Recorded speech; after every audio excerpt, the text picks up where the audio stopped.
paz do Senhor. Hoje, domingo, 29 de novembro de 2020. O ano já está terminando, né, gente? No instante passou esse ano tão diferente, tão difícil, de um jeito que a gente nunca imaginou. Acho que nunca passou na mente de nenhum de nós o que nós passaríamos esse ano, né? E estamos aqui na nona lição do nosso desse quarto trimestre do ano de 2020. Estamos revendo a lição A História da Igreja para Adolescentes, que ela foi totalmente reformulada e está abordando outros temas bem bacanas sobre a história da igreja. E hoje, a lição 9, nós estaremos estudando os dois grandes despertamentos que aconteceram nos Estados Unidos. Amém? Mas antes da gente começar, eu gostaria de convidar vocês para a gente fazer uma oração de início da nossa aula. Amém? Pai querido, Deus Todo-Poderoso, te agradeço por mais um dia, por mais um domingo, por mais uma oportunidade que tu nos dás, Senhor, de aprender a tua palavra. Eu te convido, Espírito Santo, toma frente desta aula, fala aos nossos corações, abençoa cada um que está escutando, Senhor, cada aluno, cada adolescente, cada pessoa que acessa também esse vídeo através do canal do YouTube, que tu venhas abençoar, Senhor, a vida de cada um. Toma a minha vida em tuas mãos. É o que eu te peço em nome de Jesus. Amém. Amém? A nossa lição, como eu já disse, o título dela, Os Dois Grandes Despertamentos. O texto bíblico está em 1 Tessalonicenses, capítulo 5, versículos 16 e 19, que eu convido você a ler comigo nesta hora. Amém? Estejam sempre alegres, orem sempre e sejam agradecidos a Deus em todas as ocasiões. Isso é o que Deus quer de vocês por estarem unidos com Cristo. Não atrapalhem a ação do Espírito Santo. 1 Tessalonicenses, capítulo 5, versículos 16 a 19. E o nosso destaque, que é o nosso textuário, que eu acredito que cada um de vocês já decorou, que é bem simples, é o versículo 19 do nosso texto de 1 Tessalonicenses 5, e o versículo 19, que diz mesmo assim: não atrapalhem a ação do Espírito Santo. A nossa lição, ela está dividida em 4 pontos, e ele começa abordando no primeiro ponto o primeiro grande despertamento, no segundo ponto, o segundo grande despertamento, no terceiro, fala de dois grandes pregadores, Spurgeon e Moody, que no final do segundo despertamento, e no quarto e último ponto, fala sobre princípios de um avivamento espiritual. Vamos começar? A gente já estudou tanta coisa, né, sobre a história da igreja, e hoje nós estamos falando sobre os dois grandes despertamentos, dois grandes avivamentos que aconteceram nos Estados Unidos.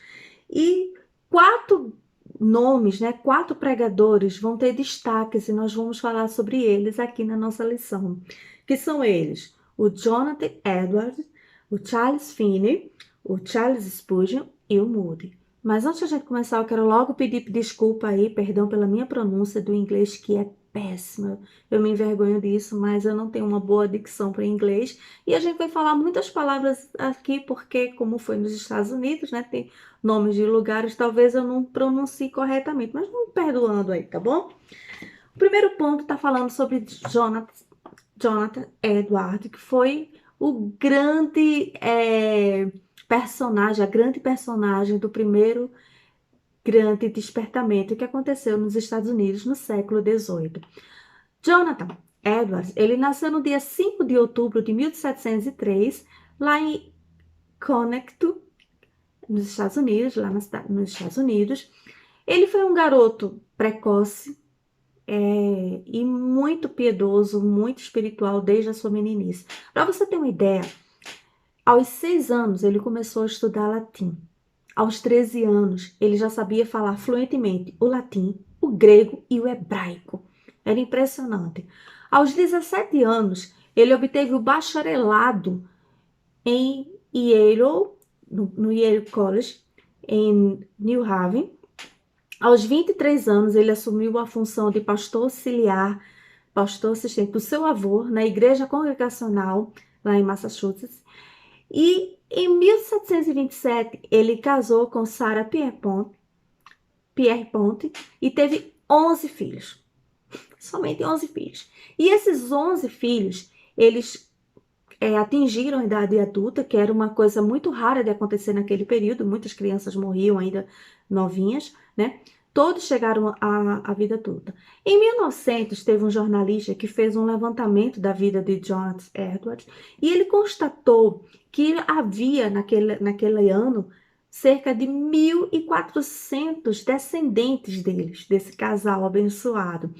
E desses 1.400, havia 15 dirigentes, né, de escolas superiores, 65 professores, 100 advogados, 66 médicos, 80 ocupantes de cargos públicos, entre eles 3 senadores, e um desses senadores foi o terceiro vice-presidente dos Estados Unidos, né?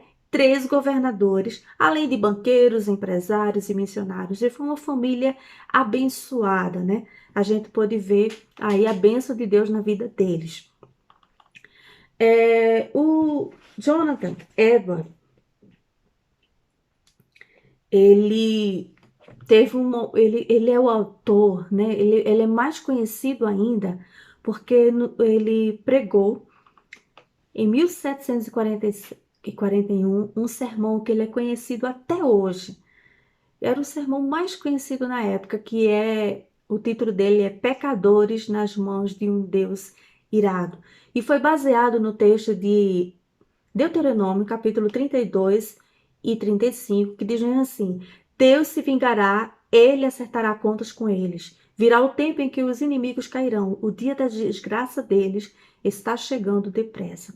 Esse sermão impactou as pessoas que ouviram. As pessoas começavam a chorar, porque o Edwards, ele foi muito contundente, ele foi muito forte, conclamando as pessoas ao arrependimento, entendeu? Conclamando as pessoas a deixarem a velha vida e a servirem a Deus, a se arrependerem dos seus pecados.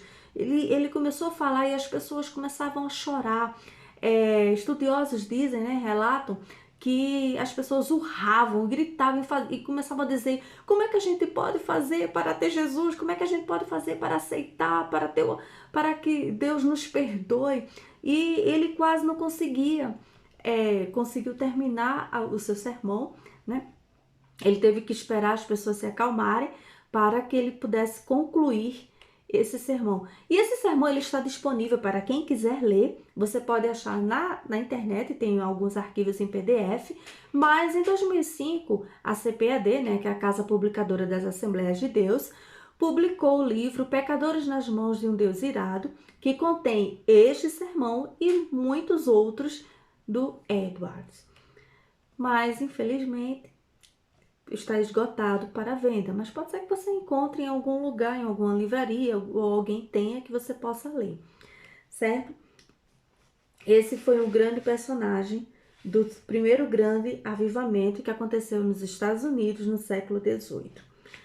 No século XIX, nós temos outro grande homem de Deus que se destacou, foi o Charles Finney, que ele nasceu em 29 de agosto de 1792, também nos Estados Unidos.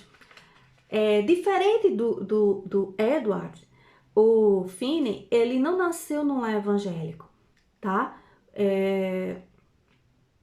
Seus pais não eram cristãos e ele não era crente, ele não tinha nenhuma formação religiosa. Aos 26 anos, ele foi trabalhar num escritório de advocacia, porque ele queria ser advogado, e lendo lá os trabalhos, a jurisprudência, ele percebeu uma coisa, que havia muita citação bíblica na jurisprudência daquela época. E ele ficou curioso, então ele comprou uma Bíblia e passou a estudar a Bíblia. E ele ficou impressionado e começou a frequentar uma igreja que ele viu lá mais próxima, e ele ficou preocupado porque nessa igreja ele via as pessoas tão frias, tão formais, e ele percebeu que não era isso que ele queria para ele. E certo dia, no dia 10 de outubro de 1821, ele estava sozinho no matagal e ele teve uma experiência com Deus. Nesse dia, ele verdadeiramente se converteu. Mais tarde, naquele mesmo dia, ele foi batizado com o Espírito Santo. E após essa conversão dele, né, de uma maneira tão grandiosa, né, ele foi despertado para a evangelização e a proclamar o evangelho do reino lá nos Estados Unidos. Finney, ele ficou conhecido como o apóstolo dos avivamentos. Entre os anos 1851 e 1866, ele foi diretor do Colégio de Oberlin, onde lecionou teologia para mais de 20 mil alunos nesse período, formando milhares de obreiros nos Estados Unidos. Então, é interessante notar, como diz aqui no comentarista da nossa lição, que foi durante esse período de dedicação ininterrupta, quando ele estava como diretor do Colégio de Oberlin, que Finney viu Deus usá-lo mais poderosamente em suas pregações. Quanto mais ele se dedicava à oração, que era outra paixão de todos os avivalistas, né, que a gente pode perceber, e ao ensino bíblico, mais Deus usava Finney. Aliás, sem oração não pode ter avivamento. Então a gente vai perceber que tanto o Jonathan Edwards como o Finney, eles eram homens de oração. Eles estavam sempre em comunhão com o Senhor. No finalzinho do segundo grande despertamento, que aconteceu no século XIX, nós vamos encontrar também dois grandes pregadores que já são frutos desse segundo grande despertamento, que é o Charles Haddon Spurgeon, que é conhecido como o príncipe dos pregadores, e o Lyman Moody, que ele foi o maior ganhador de almas do século XIX. O Spurgeon, ele nasceu no dia 19 de junho de 1834 e converteu-se em janeiro de 1850, aos 15 anos de idade. Já com 16 anos, ele pregou o seu primeiro sermão. O que eu quero chamar a atenção para você, meu querido adolescente, que esses homens, por exemplo, o Edward, o Spurgeon, eles foram chamados por Deus ainda muito novos, adolescentes, entendeu? Isso quer dizer que Deus ele pode lhe usar também nesse tempo presente. Nós estamos passando por momentos tão difíceis. Tantas pessoas estão com depressão, tantos adolescentes estão passando por problemas difíceis. Eu conheço muitos porque estão em casa, estudando em casa, sem poder conviver com outras pessoas como era antigamente, estão passando por problemas seríssimos. E Deus pode usar você para ajudar essas pessoas. Você tem buscado ao Senhor, tem pedido orientação ao Senhor. Esses homens, eles obtiveram tudo isso através da oração e da comunhão e da leitura da palavra do Senhor. O Spurgeon, ele escreveu e editou 135 livros durante 27 anos do seu ministério, entre os anos de 1857 a 1892. Editou uma revista semanal conhecida como A Espada e a Espátula, né? E vários dos seus comentários e seus sermões são lidos até hoje. Tem uma obra que é muito conhecida, que é muito famosa, inclusive foi editada também pela CPAD, que é Tesouros de Davi, que é uma compilação de vários sermões que ele fez baseado no livro dos Salmos, e essa obra ele levou 20 anos para concluir. A CPAD ela editou em 3 volumes, eu tenho esses livros aqui em casa, se vocês quiserem ler, vale muito a pena. O Moody, que é outro grande homem de Deus, ele nasceu em 5 de fevereiro de 1837, ele é contemporâneo do Spurgeon, e aos 4 anos ele perdeu o pai. Ele nasceu numa família muito numerosa, uma família conturbada, né? O pai era alcoólatra, para você ter uma ideia, e por conta disso a mãe se viu com muitos filhos sem condições de criar. Então o Moody ele se mudou para Boston e foi morar com o seu tio, que era sapateiro. Então ele começou a trabalhar como sapateiro, aprendiz de sapateiro. E a única exigência que o tio dele fazia é que ele frequentasse a igreja. Isso foi muito bom para Moody. Só que ele frequentava a igreja, mas não tinha vivido ainda não tinha uma verdadeira experiência com Deus. A conversão dele só aconteceu alguns anos mais tarde. Então Moody, ele passou de sapateiro, porque ele aprendeu o ofício com seu tio, ele passou a ser o maior ganhador de almas do século XIX. Estima-se que ele ganhou 500.000 de pessoas para Cristo, e essas pessoas permaneceram firmes até o fim. Isso é um feito fantástico de um homem que não nasceu num lar cristão, mas que teve um encontro pessoal com Cristo. E ele foi um grande homem, ele tem muitas obras publicadas que até hoje, né, muitas pessoas têm. O quarto ponto da nossa lição está falando sobre princípios de um avivamento espiritual. Ele coloca pelo menos aqui 5 princípios. O primeiro é que qualquer experiência espiritual positiva começa quando ouvimos a Deus. Se você parar para pensar, você pode acompanhar na sua lição, cada um desses homens que nós mencionamos aqui, o Edward, que foi do primeiro grande despertamento, o Charles Finney, que foi do segundo grande despertamento, o Spurgeon, o Moody, eles tiveram experiência com Deus, eles ouviram Deus, eles estavam orando e foram revestidos do poder de Deus com a experiência que ele tinha. E é exatamente isso que diz com o profeta Abacuque, né? Quando ele começou a orar. E ele diz assim, em Abacuque, capítulo 3, versículo 2, ouvi, Senhor, a tua palavra e temi. Aviva, ó Senhor, a tua obra no meio dos anos. No meio dos anos a notifica. É tão conhecido esse versículo, né? Aviva, ó Senhor, a tua obra. Ele começou a orar e buscar ao Senhor. A nossa conversão ou a nossa renovação espiritual, ou mesmo o avivamento na igreja, o despertamento espiritual de uma nação, só são possíveis depois que ouvimos a Deus. Quando as pessoas se voltam para Deus, acontece o verdadeiro avivamento. Tanto Edward, Finney, Spurgeon, Moody e outros grandes homens de Deus daquela época eram pessoas sensíveis à voz de Deus em seus corações e em sua palavra. Por isso foram e fizeram grandes coisas, grandes coisas para o Senhor, né? E foram lembrados e são lembrados até hoje. O segundo princípio de um avivamento espiritual é que o verdadeiro derramamento do Espírito, ele vem pela palavra de Deus. Todos esses homens que nós falamos aqui, esses 4 homens pelo menos, eles eram apaixonados pela palavra de Deus, né? O Finney, ele ficou impressionado com citações que ele via na jurisprudência e passou a estudar a palavra, e aquilo transformou a vida dele, não é verdade? Tudo isso quando busca a palavra do Senhor.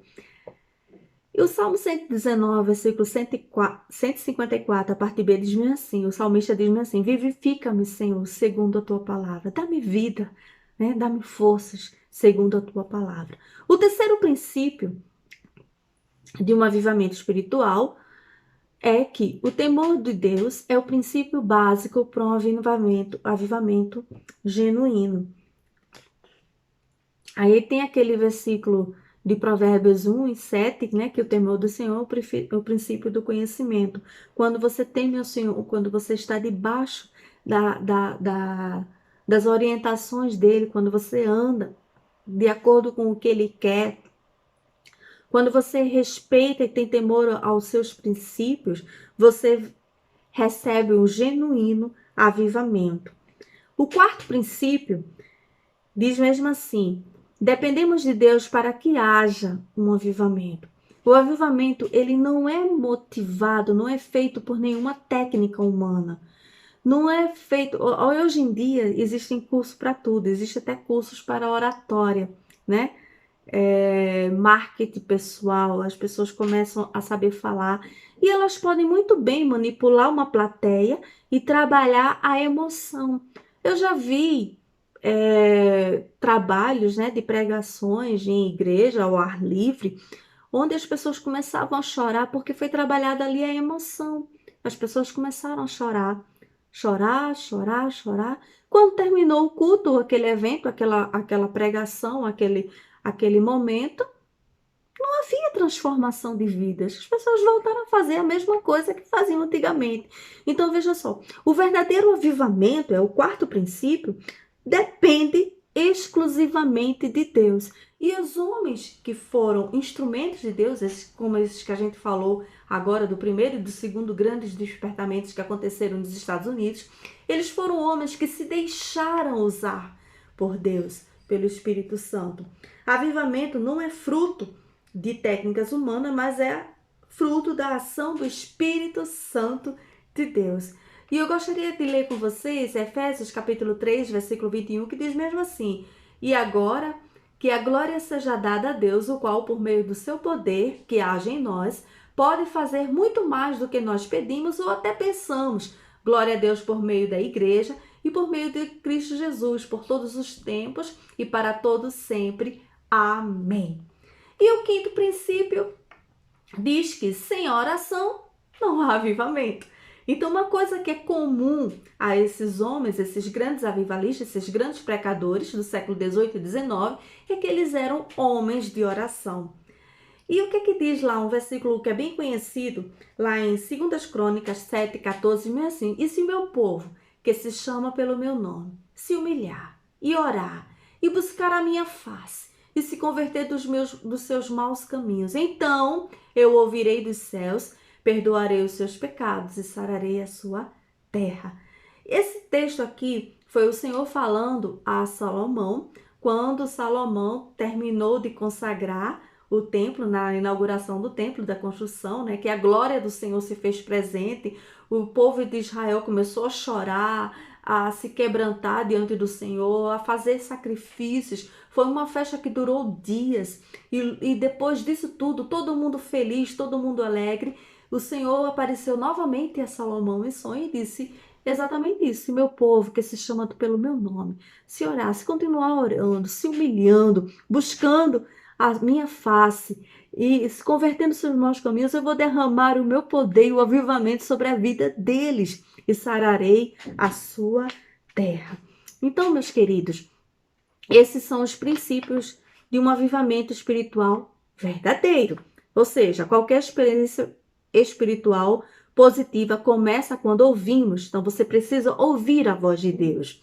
Segundo, o verdadeiro avivamento espiritual, ele vem pela palavra de Deus.